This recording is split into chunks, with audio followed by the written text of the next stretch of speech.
Man, Earthdawn has just left off my shelf and grabbed a hold of me again. Just when I thought I was done with it for a few months. Yeah, I'm back. I'm back at it again. Earthdawn. Something about that setting and the mechanics that really, for me, somehow really inspires creativity. Maybe a little bit more than the other systems I play. But I just want to go over some new methods I've been kind of experimenting with. Seems to be working out pretty well for a system like Earthdawn with its rich setting. It's got mechanics that support that setting, like dungeon delving. Why are there dungeons out in the wilderness? Well, it's because there's tons of cares, housing that did house civilizations, towns, cities, that kind of stuff. And there's built-in mechanics like blood oaths or thread items, key knowledges that you have to learn about your magic item before you can use it. Stuff like that, just kind of real baked into the mechanics story hooks. So I've been finding with a game like this, when you want to make, like I want to write an adventure that makes use of some of these, setting tropes, and kind of bring them to the forefront. And I have found that if I just make a list and then build things around that, build scenes around that, go from there, my adventure writing is flowing much easier. Let's do an example here. So I wanted to have an adventure and really bring to the forefront thread items, key knowledges for thread items, the favor mechanic, which is really interesting, and blood oaths. And I wanted horror marks to be explored a bit too.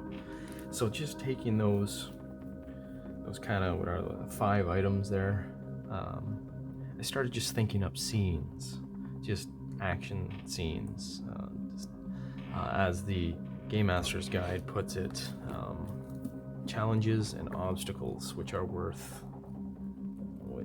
each worth a legend award. That's another thing. They do this nice breakdown of how to award experience points, legend points, per session. It says on average you should get 2 to 5 legend awards per session. And if you're circle 1, each legend award should be on average 50 legend points. So per session you should get about 200 total per session. It's kind of neat to have that nice little benchmark, because then you can kind of just look at that and say, okay, yeah, sure, we need 3 to 5 kind of challenge scenes.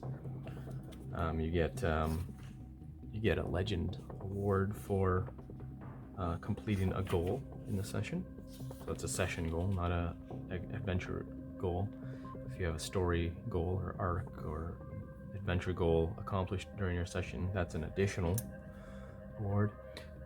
Resolving conflicts and obstacles, overcoming obstacles, that's another award. That kind of thing. So going with that, we've got kind of five points we want to hit on. So let's make kind of 5 scenes based around these. So I started with the horror mark, thinking it'd be cool to have a horror show up. It's a minor horror, if there's such a thing as a minor horror. And these people are trapped in a doomed care.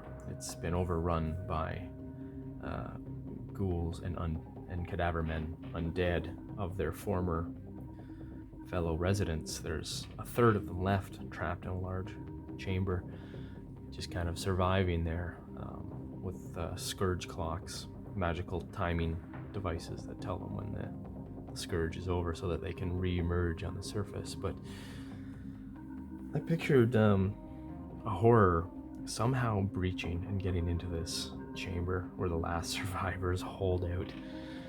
And but I was thinking it should be a slow, horrifying kind of monster.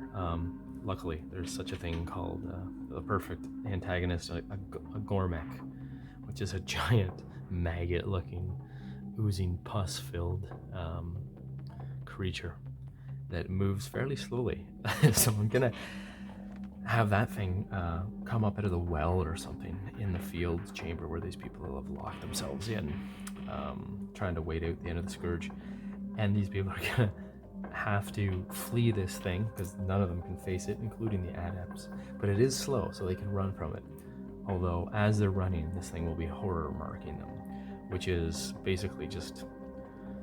These things are ridiculously overpowered. They're the greatest antagonist of any setting I've ever read. Basically, by line of sight. If this thing can see you, it can magically mark you, which is basically it's a partial possession. It marks you, and as long as you're within, I think it's 1,000 miles, the thing can detect your where you are, and within 100 miles radius, it can communicate telepathically with you. Within 10 miles, it can use all its horrid magic abilities, special abilities on you. Things like, damage shift, just cause you damage that it receives, shift it onto you, all sorts of different things. This particular one can, I believe it can animate dead through the mark. So if you die after you've been marked, you'll pop up as an undead. So there's one scene, and I wanted to have the scene turn into kind of a race, kind of a chase scene, I guess, where all these just peasant residents are just running, fleeing out of this chamber through the ghoul-infested ruins of the rest of the care towards the main gate to get outside. So that's one scene, kind of my main scene. I think it'll be, that's one scene taken care of with our cool horror mark kind of theme. The Blood Oath. I wanted, actually, Blood Oath and Favor. I've decided that there's going to be another chamber that does house 10 survivors who have also been holed up for 20 years, and they don't know if there's any other survivors. Neither knows of the other group, but before this horror emerges, the adepts, the heroes in our story, will be adventuring around the care, fighting off ghouls as they go, but exploring the ruined care. And they're sent to the quartermaster chamber, which houses tools, equipment, and supplies, stored up rations for when the residents are to emerge. This was packed away 400 years ago. When they do finally reclaim the surface, this chamber was to house some supplies.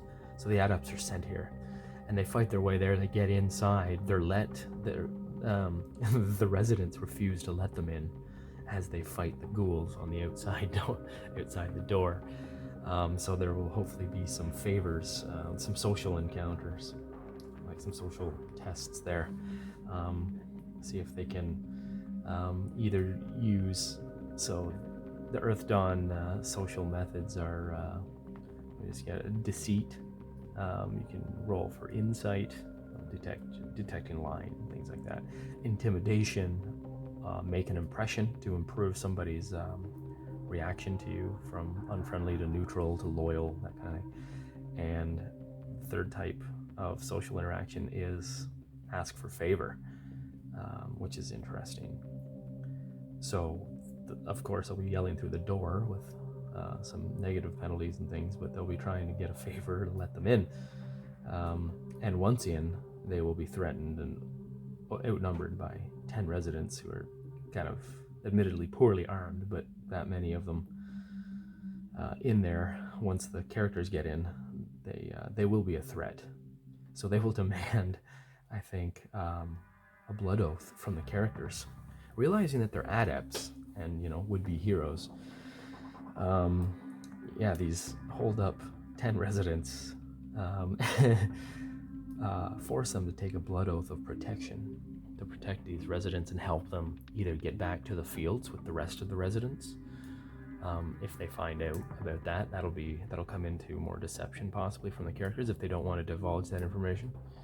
But they want safe passage out of here to the surface because they know that the scourge is over too. So so that takes care of that scene. That's my second major scene.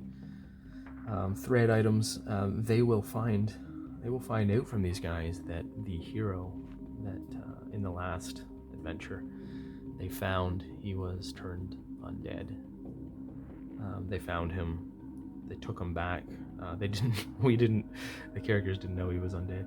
Took him back to the fields. He turned on everybody and had to be put down. Anyways, he was a hero years before, and he stayed outside the safe havens to try and fight off the ghouls and find the horror. He failed, obviously, and got horror marked and turned to undeath. Tragic story. But these guys have more of the story, and they knew him. He took refuge in here with them before his final stand. He left and went to face the horror and never returned. So these guys have some insight about a thread item in this setting. If you're unfamiliar, any item that accompanies a hero during epic deeds, heroic deeds, can spark to life into a thread item. It's a magic item. Magic items in this can come to life just by heroics. So this guy had a brooch that was given to him by somebody who meant a lot to him long ago, and it was basically his good luck charm. But thanks to his heroic deeds, this brooch sparked to life and became a true pattern item, and therefore took on magic ability. So anyways, these guys knew that this thing meant a lot to him. The characters already have the adventurer's journal from this guy. We found it elsewhere, just kind of discarded from the mindless, hero. So they can, if they can find the brooch out at large in the care somewhere, discarded or whatever, they can research it with some magical insight by studying it, and with the research of his journal, of his deeds, they should be able to unlock the key knowledge, which is another story mechanic I wanted to make use of. So an example of a key knowledge would be who gave the brooch to him. They may find out that from the journal. The guys in the quartermaster chamber may have hints, may know, but characters still have to put in the time, roll the dice on the research skills, roll the dice for the magic, item analysis, item history talents or whatever, to study the magical pattern in astral space of this item. So anyways, once they find the question, the key knowledge question, they have to research for the answer and, of course, possess the brooch. So that's two more things taken care of that will come out of that scene and lead to many other scenes. They'll have to go to the ancestral hall, which is where the brooch has been laid. It's been laid at the grave of the person who gave it to him. He had a bit of his faculties. He lived in a fog for decades, probably. But he had lost all hope and given up, and laid the brooch at the grave site of the person who gave it to him. So tragic, makes for great story. Is reinforced by the mechanics of the game, which is great. And this stuff I find just, it almost writes itself. You pick a few, like I pick a few of my favorite or something interesting I want to explore, story mechanics like blood oaths, favors, horror marking, and then just visualize a scenario or a scene where that would be life or death or come up, and then just string those scenes together, and you're done. So for me, it's become the easiest system to write for, using this new method. To me anyways, it's new to me. Maybe other people use this method for all their systems all the time. I usually actually start with my characters, with their skills and abilities, and then start writing scenes around that, and then string them together, but that's for a different video.